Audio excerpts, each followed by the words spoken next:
जब व्यक्ति महादुखी हो जाता है, अपने सतर के सब प्रयत्न ये कर लेता है, चाहे राजा भी क्यों न हो, तो उसको भगवान की आवश्यकता महसूस होती है।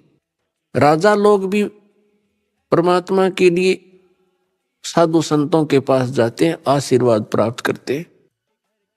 तो परमात्मा हमें याद दिलाने आते हैं कि तुम भिखारी क्यों बनो। वो साधु क्या करते हैं, वो भी तो भगवान की भक्ति करते हैं, तुम भी करो। तुम स्वयं धनी बनो उस भक्ति का, याचक क्यों बनो तुम। तो वह हमारे समझ में नहीं आई, क्योंकि हम इस गाइड गणे कर रखे हैं। हमने सोच ये रखा है कि भक्ति तो वो लोग करते हैं जो गुफाओं में बैठे, भक्ति तो वही कर सकते हैं जो बिल्कुल घर से घर त्याग कर जंगल में जा बैठे, वो फरी हैं। वो फरी नहीं है, वो तो आपसे भी दुखी है। तो परमात्मा हमें याद दिलाते हैं कि तरुणी नारी से गरबारी और चाला मूल गवा।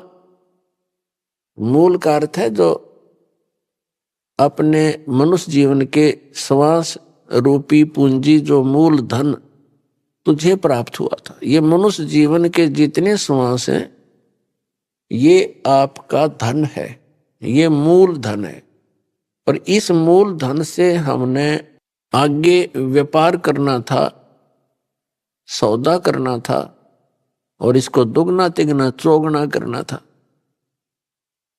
परमात्मा कहते हैं कि 3 लोक और भवन चतुर्दश सब जग सौदे आही, और दुगने तिगने और किए चौगने और किन हो मूल गवाही। 3 लोक और भवन चतुर्दश ये सभी अपने सौदे के लिए आए हुए हैं।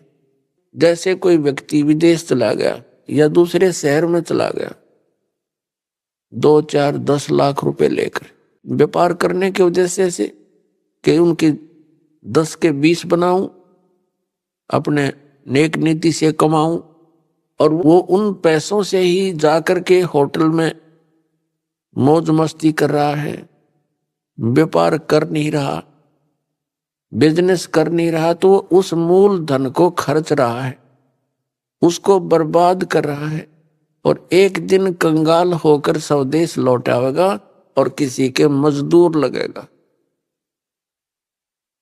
और दूसरा व्यक्ति उन 10 लाख रुपयों से सौदा खरीदता है, बेचता है, दुगने तिगने कर रहा है, तो उसने उसका यथार्थ लाभ प्राप्त कर लिया।